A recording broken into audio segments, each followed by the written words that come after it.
하나님의 말씀 신약성경 마태복음 28장입니다. 5절, 6절 다 같이 합독하겠습니다. 시작. 천사가 여자들에게 일러 가로되 너희는 무서워 말라. 십자가에 못 박히신 예수를 너희가 찾는 줄을 내가 아노라. 6절. 그가 여기 계시지 않고 그의 말씀하시던 대로 살아나셨느니라. 와서 그의 누우셨던 곳을 보라. 아멘. 오늘은 새로운 창조의 시작이라는 제목입니다.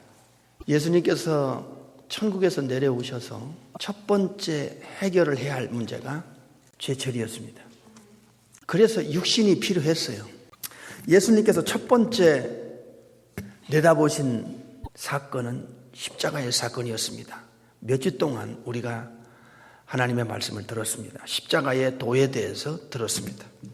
그래서 예수님께서는 이사야 53장의 예언대로 완전하게 100% 이루시고 우주적 선언인 It is finished, 다 이루었다라는 선포를 하심으로써 보내신 아버지께 천국과 지구 안에 우주 안에 돌아다니는 천사들에게, 그리고 사탄과 귀신들에게, 그리고 천국에 있는 구원받은 영혼들에게, 또 예수님을 거부하고 지옥 가 있는, 하데스에 가 있는 저주받은 영혼들에게 이 우주적 선언은 대단히 중요한 의미가 있었다는 것을 우리는 이미 들었습니다. 그래서 예수님의 이 죽으심은 두 가지 개념이 있습니다. 하나는 영혼과 육체의 분리입니다.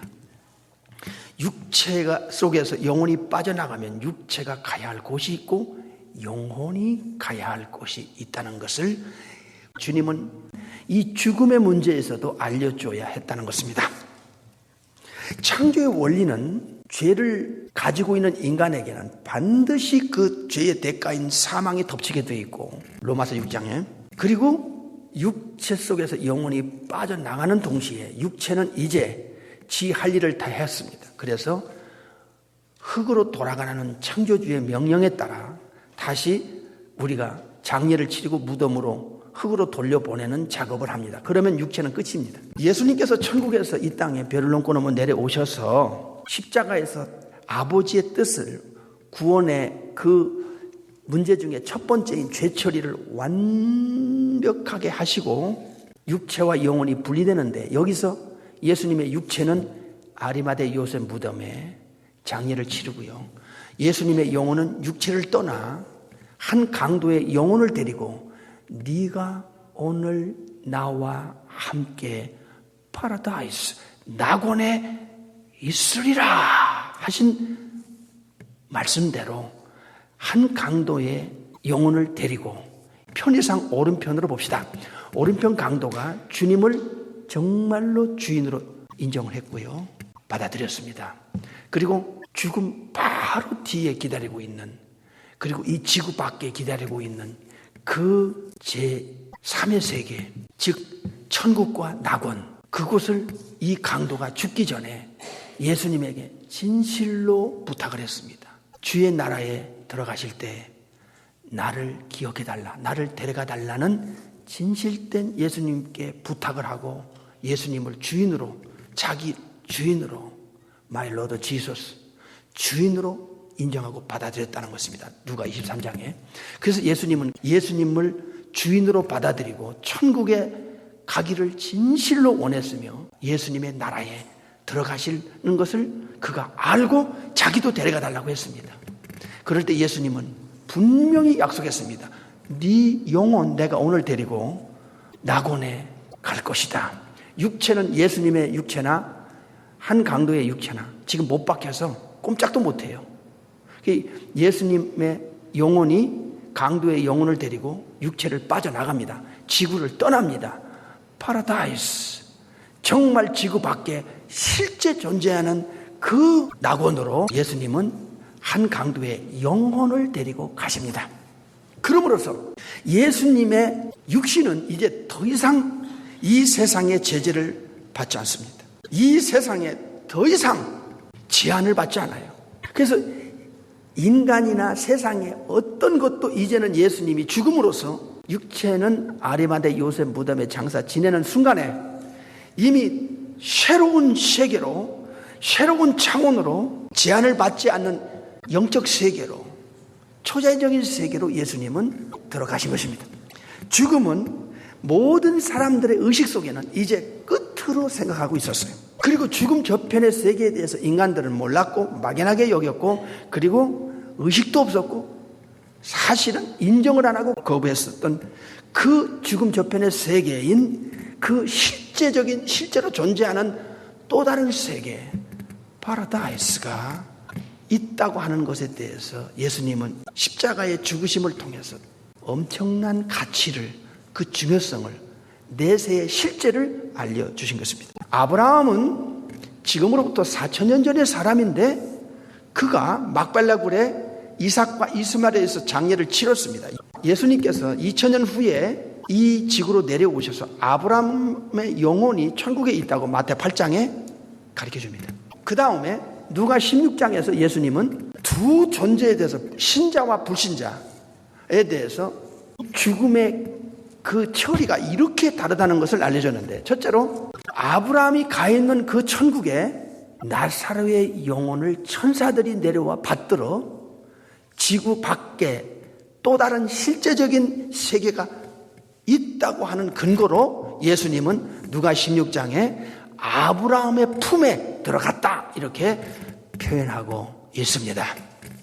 뿐만 아니라 돈과 명예와 쾌락만을 위해서 동물적으로 본능적으로 욕망과 탐욕으로 살다가 죽은 이 더리한 영혼, 부자의 영혼은 이 지옥이 있는데 그게 바로 하데스라는 음부입니다. 거기에 실제로 들어가서 불꽃 가운데서 고통을 당한다. 원문의 직역은 고통입니다. 고통을 당하고 있다는 것을 분명히 주님은 지적했습니다.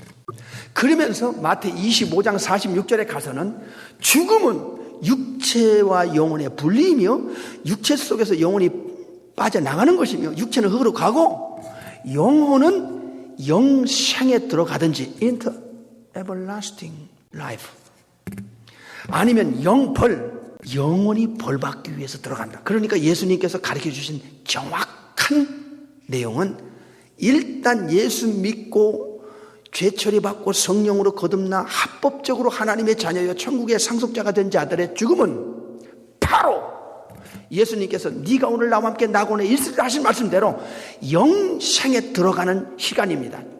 죽음은. 그러나 예수님을 믿지 않고 죄처리 받지 못하고 성령으로 거듭나지 못하고 죄가 그대로 있는 불신자의 영혼은 누구든지 남녀노소 빈부귀천 지고와 유무식을 떠나 그의 영혼은 죽음이 바로 그 저주입니다. 죽음이 마태 25장 41절에 사탄과 악령들을 위해서 예비해 놓은, 준비해 놓은 영영한 불에 거기 던져버리는 것입니다. 그래서 이게 바로 영생으로 들어가느냐 영벌로 들어가느냐는, 죽음은 영원한 세계로 들어가는 시작이며 어느 쪽으로 영생으로 들어가느냐 영벌로 던짐을 받느냐는 이 기로에 서 있는 것이 죽음입니다. 죽음은 끝이 아니라 시작입니다. 육체의 끝이면서 그 영혼이 육체를 떠나고 지구를 떠나 어느 쪽에 어떤 세계로 들어가느냐의 시작이 죽음이라는 것입니다. 이 부활의 이 엄청난 신비와 충격은 바로 이 죽음의 개념을 성경적으로 정확하게 알고 들어야 이제 부활의 실체와 부활의 그 엄청난 가치와 부활의 그 권능을 알게 되는 것입니다. 이제 오늘부터 3번이든 4번이든 이 부활의 세계로 여러분을 인도할 것입니다. 자, 마태 8장 11절을 먼저 보겠습니다. 또 너에게 이르노니 동서로부터 많은 사람이 이르러 아브라함과 이삭과 야곱과 함께 천국에 앉으려니와 그랬어요. 아하, 이미 수천 년 전에 아브라함도 죽었고 이삭도 죽었고 야곱도 죽었어요. 근데 그들이 천국에 간다. 이게 무엇이? 영혼이 마태 25장 46절에 영생으로 들어가는 시간이 구원받은 자의 죽음이요. 죽음은 천국으로 들어가는 시작이요. 영생으로 들어가는 시작이요. 낙원으로 들어가는 시작이요. 네가 오늘 나와 함께 낙원에 있으리라 하는 말씀은 곧 바로 죽어서 너의 영혼과 내 영혼이 파라다이스, 낙원에 들어간다는 것입니다. 지구가 다가 아니다. 지구가 전부가 아니다. 육체가 인간의 전부가 아니다 하는 것을 명확하게 알려준 말씀입니다. 이렇게 성경 외에는, 예수님의 가르침 외에는 우주 안에 어떤 곳에서든지 지구 안에 어떤 곳에서든지 이 명확한 분명한 확실한 근거를 제시할 뿐만 아니라 약속까지 하고 그리고 처리하는 우주적 심판조로서의 위치를 가지신 분이 예수님 외에 누가 있어? 없다니까. 그래서 예수님을 안 믿으면 끝장나는 거야. 예수님께서 죽으시기 전에 가르치신 내용들에 아주 엄청난, 그리고 우리의 지성을 뛰어넘는, 상식을 뛰어넘는 우리의 고정관념을 완전히 깨버린 가르침과 약속이 있어요. 놀라지 마세요. 이거 한번 보겠어요. 요한복음 8장부터 보겠습니다. 51절입니다. 진실로 진실로 너희에게 이르노니 사람이 내 말을 지키면 죽음을 영원히 보지 아니하리라. 놀라지도 않으시네. 이게 엄청난 약속인데 인간의 혼의 기능에 수용이 안 돼요. 이게 우리는 본 적도 없고 들은 적도 없고 이런 말씀을 이 세상에서 들어본 적도 없고 이렇게 말한 자도 없고 이런 약속을 한 자가 없어요. 그래서 예수님의 가르침은 반드시 거부감을 느끼게 되어 있어요. 사람들에게 아주 불편하게 하고 등 돌리게 하고 대적하게 하는 가르침과 약속이었어요. 잘 들으셔야 돼요. 예수님은 죽음을 영원히 보지 아니하리라. 예수님 말씀을 지키면, 믿고 지키면 이게 바로 이터니티, 영생입니다. everlasting life입니다. 이 말이에요. 죽음을 영원히 보지 않는 것. 이게 어떤 내용이고 어떤 의미이냐, 이제 부활을 통해서 이거 해부하고 파헤쳐서 이 진리가, 이 약속이 얼마나 진실한가를 여러분에게 이제 확인시킬 것입니다. 기다리십시오. 두 번째로 요한복음 11장을 보겠습니다. 25절 26절. 그저 주먹구구식으로 교회 다니면 안 됩니다. 시작. 예수께서 가라사대 나는 부활이요 생명이니 나를 믿는 자는 죽어도 살겠고 하하. 26절. 무릇 살아서 나를 믿는 자는 영원히 죽지 아니하리니 이것을 네가 믿느냐 그랬어요. 이 부활의 계절에 이 부활의 이 엄청난 신비를 이제 여러분이 파헤쳐 가면서 듣고 배우면서 요한복음 8장의 말씀과 11장의 말씀이 얼마나 엄청나면서도 여러분의 이제 지성 안으로 하늘의 지혜와 지식이 여러분의 지성 안으로 들어가 지식의 폭이 엄청나게 넓어지고 하늘의 지혜를 받아서 이 말씀이 이제 현실적으로 여러분이 이제 수용하도록 받아들이도록 이게 얼마나 진실된 약속이었는가를 여러분이 이 부활을 통해서 이제 알게 될 것입니다. 이렇게 예수님은 죽어도 살고 영원히 사는 것, 잘 들으세요. 죽음을 영원히 보지 아니하리라 한 말씀을 약속했어요. 예수 믿으면, 예수님의 말씀을 지키면. 잘 보세요. 예수님은 영혼의 이모탈리티, 영혼에 죽지 않는, 육체를 빠져나가도 상관없고 지구를 떠나도 상관없는 영혼의 불멸에 대해서 이렇게 강조했어요. 두 번째로, 지구 밖에 실제로 존재하는 세계가 있다. 이게 바로 예수님이 가르친 말씀이 천국이란 단어와 지옥이란 단어와 그리고 낙원이란 단어와 음부 하데스라는 단어예요. 이 네 단어는 지구 밖에 실제로 존재하는, 죽음 바로 뒤에 지구 밖에 실제로 존재하는 두 세계가, 영원한 두 세계가 있다는 것을 주님은 알려주고 있습니다. 이 부활절을 통해서 이 어마어마한 단어 자체가 엄청납니다. 이거는 충격입니다.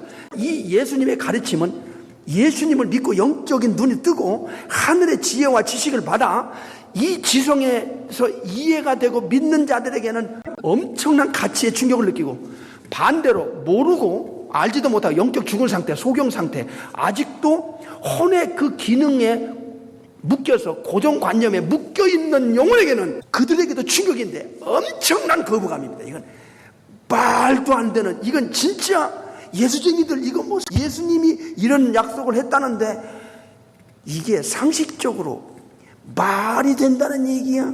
이게 제정신이 있는 자들이 이걸 어떻게 믿을 수 있단 말이야 하면서 이들은 네거티브한 쪽으로 충격을 받고, 우리 예수 믿는 사람은 성령으로 거듭난 자들이 이 지성이 이제 지성의 변화를 받아 고로새 3장에 그 하늘의 지식이 들어와서 깨달아지고 예수님의 이 엄청난 가르침과 약속이 사실이야. 이걸 인정하고 확인한 사람에게는 좋은 쪽으로, 이 파지티브한 쪽으로 충격을 받게 되어 있는 거예요. 그래서 이 십자가의 도가 멸망하는 자들에게는 미련하게 보이고 구원을 우리에게는 하나님의 능력으로 보이듯이 십자가 하나가 두 쪽으로 쪼개지듯이 부활 역시 이 영적으로 죽은 자들에게는 대적하고 강력하게 거부하고 강력하게 반발하는, 강력하게 거부를 느끼는 충격을 받게 되고, 반대로 부활을 진짜 알게 된 후에는 그들도 충격받는데 이제는 이게 진짜 전능자 엘샤다이 창조주만이 할 수 있는 능력이다. 과연 하나님은 살아계시고 과연 예수님은 삼일째 중에 이후에 하나님이었다는 것을 인정하는 충격을 받게 되는 이 말입니다. 그래서 이 부활은 기가 막히고 이 우주 안에 이 단어를 쓴 자는 예수님 외에는 없어.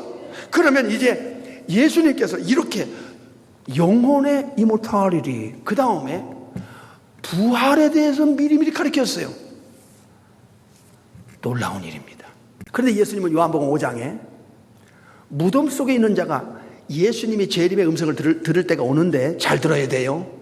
이게 너무 중요해요. 이게 기독교 되는 거예요. 이게 성경만이 유일한 전능하신 분의 말씀이라는 것을, 이게 드러나는 것이 부활이에요. 그러니까 부활은 양극화 현상을 가져오는데 한쪽은 강력한 반발, 막 퇴적을 하고 듣기 싫어하고 있을 수 없는 말을 하는 것처럼 들려서 대적하는 이런 무리가 나오고요. 하나는 그것 때문에, 예수님의 십자가 때문에, 예수님 부활 때문에 목숨을 걸고 순교자가 나오는 엄청난 두 쪽으로 인간을 쪼개는 부활이 되는 것입니다. 그러므로 우리가 이 부활의 계절에 진짜 핵심, 진짜를 우리가 이번에 들을 거예요. 자, 예수님은 무덤 속에 있는 자가 예수님의 재림 때 음성을 듣고, 하나는 예수님이 생명의 부활을 시킬 거고 하나는 심판의 부활을 시킬 거라는 것을 약속했어요. 요한복음 5장에서. 잘 들으세요. 이게 충격이어야 됩니다. 이 부활절에 충격을 안 받으면 이건 오해받습니다.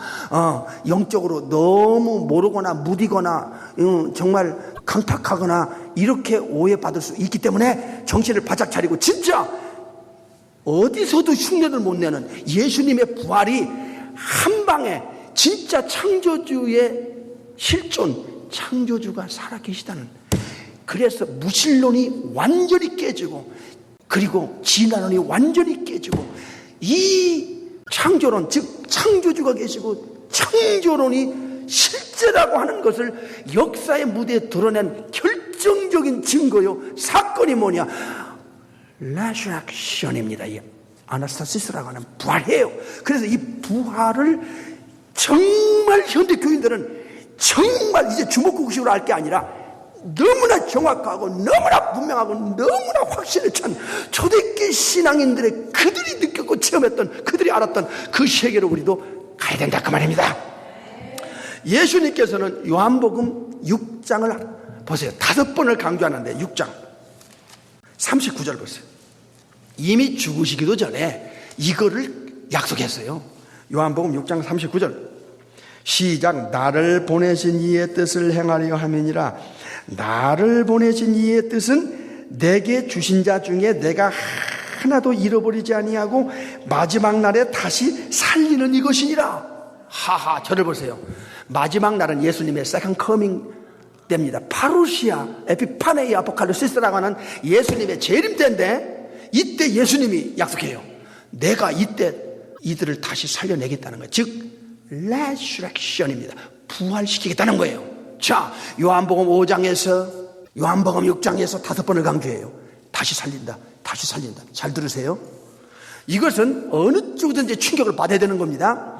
의식 없이 교회 다니면 안 됩니다. 내가 믿는 예수님이 누군지를 모르면 안 됩니다. 이 몇 주 동안에 예수님의 그 인카네이션의 그 이사야 9장 6절에서부터 요한복음 1장 1절 2절 그리고 1장 18절 그리고 빌립보서 2장 6절을 예수님의 삼일체 중에 이후에 하나님 그 엘샤다이가 되신다는 것을 강조했습니다.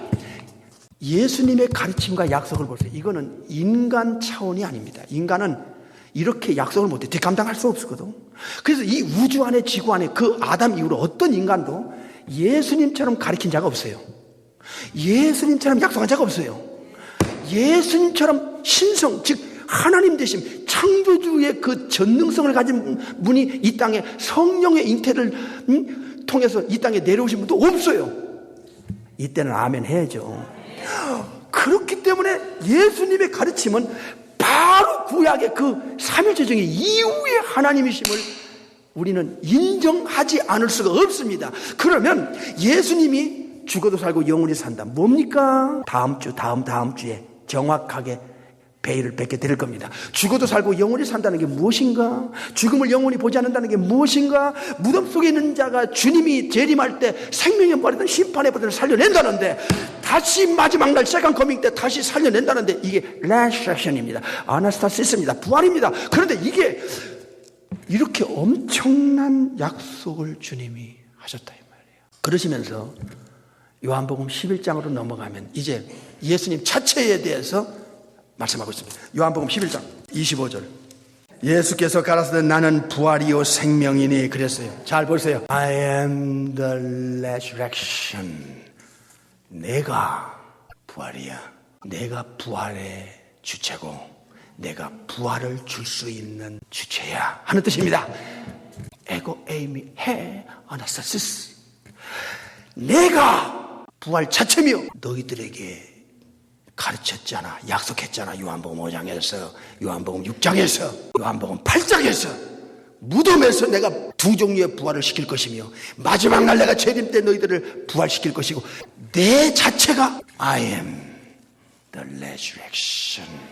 내가 부활의 주체며 내가 부활을 시킬 수 있는 엘샤다이 전능자라는 것을 알려주고 있습니다. 그러면 이 짧은 말씀 속에 우리의 머릿속에 정리가 옵니다. 뭡니까? 지금까지 인간이 보고 가지고 있고 흙으로 돌아가고 장례치른 natural body, 소마 푸시콘이라고 하는 이 육체, 이 natural body 외에 뭔가 있다고 하는 전제를 예수님은 부활을 통해서 가르쳐줍니다. 뭔가 모르지만 죽어도 사는 뭐가 있고 영원히 죽지 않은 뭐가 있는데 그게 고린도전서 15장에 보면 spiritual body, 소마 푸니와티콘이라는 spiritual body, 신령한 또 하나의 지금까지 보지 못한, 지금까지 듣지 못한 부활이라는 몸은 몸인데 body는 body인데 spiritual. 예수님이 말씀하신 그 resurrection, 부활은 spiritual body. 그러니까 어떤 신령한, 어떤 영적인 어떤 몸이 창조주께서, 아버지께서, 주님께서 준비해 놨는데 인간들은 도대체 이해도 안 가고 믿기지도 않고 오히려 거부감을 일으키는 이 말씀을 왜 예수님은 이런 약속을 하시나? 예수님은 도대체 어떤 분이시길래 왜 저런 말씀을 사람들이 거부하고 반감을 갖고 믿지도 않으면서 오히려 대적할 수밖에 없는 어떤 면에서는 미쳤냐? 너 미쳤냐? 할 정도의 이 부활의 약속을 하시지 않으면 안 되는가 하는 것입니다. 그럴 수밖에 없었다는 거죠. 예수님은요 이 땅에 오셔서 죄 처리를 하고 난 후에 그게 다가 아니야. 예수님의 그 영생의 약속, 죽어도 사는 약속, 영원히 죽지 않은 약속은 반드시 영혼에게만 관계된 게 아니라는 것을 예수님은 알려준 겁니다. 이것이 바로 부활입니다. 그래서 이 부활은 참으로 신비하고 신비하면서도 아까 말씀드린 대로 우리가 지금까지 본 적도 먹고 들은 적도 없는 spiritual body, soma pneumaticon. 이 부활의 실체는 첫 창조, 창세기 1장에 6일 동안 창조하고 하늘을 만들고 쉬실 때 없었던 것이었어요. 그러니까 부활은요, 오늘 설교의 제목이 새로운 창조의 시작입니다. 카이네크티스라고 하는 이 단어는 없었던 것이 이제 창조주에서 만들어지는 건데, 이게 바로 born again, new man, 새 사람이라고 하는 단어의 에베소 4장에 카이네크티스가 나옵니다. 새로운 창조물, 고린도후서 5장 11절에 카이네크티스가 나오는데, 이게 바로 새로운 창조, 크티조라는 단어는 없었던 걸 만들어내는 거예요. 그러니까 우리가 born again 할 때 new man, 새 사람, 변하여 새 사람 된다는 이 영혼 상태는 영혼의 또 한 번의 성령을 통한 재창조가 일어나는 창조, 크티조가 일어나는 것이고, 또 하나 예수님의 부활은 육체가 아닌 신령체, 스피리추얼 바디의 또 한 번의 창조가, 첫 창조 창세기 1장에 없었던 창조가 영혼의 육체 동시에 주실 것을 주님은 가르치고, 요한복음 3장에는 born again을, 그리고 요한복음 5장, 6장, 11장에서는 부활의 그 신령한 신령체를 가리키는 거예요. 그래서 이 이터니티, 영생은 영혼의 거듭남, 새 생명을 받고 거듭나는 창조와 육체가 신령체로 바뀌는 이 부활체의 이 스피리추얼 바디의 이 창조를 통해서 완전한 영생을 얻게 만든다는 거예요. 이게 아버지의 계획이고 예수님이 이걸 위해서 육신의 몸을 입고 이 땅에 인카네이션한 이유 중에 하나라는 거예요. 그래서 인간들은 처음에 들으면요, 이게 말도 안 되는 건데 왜 예수님은 저 엄청나신 기적을 일으키고 죽은 자를 살리고 송장을 막 살려내고 오병이의 기적을 일으키고 하시는 그 각종 병을 고치시는 저 전능한 주님이 이해가 안 되고 말도 안 되는 것 같은 왜 약속을 또 하셔야만 했는가. 처음에는 그걸 이해를 못했지만 이제 이해가 될 수 있도록 다음 주로 넘어갑니다. 기도합시다.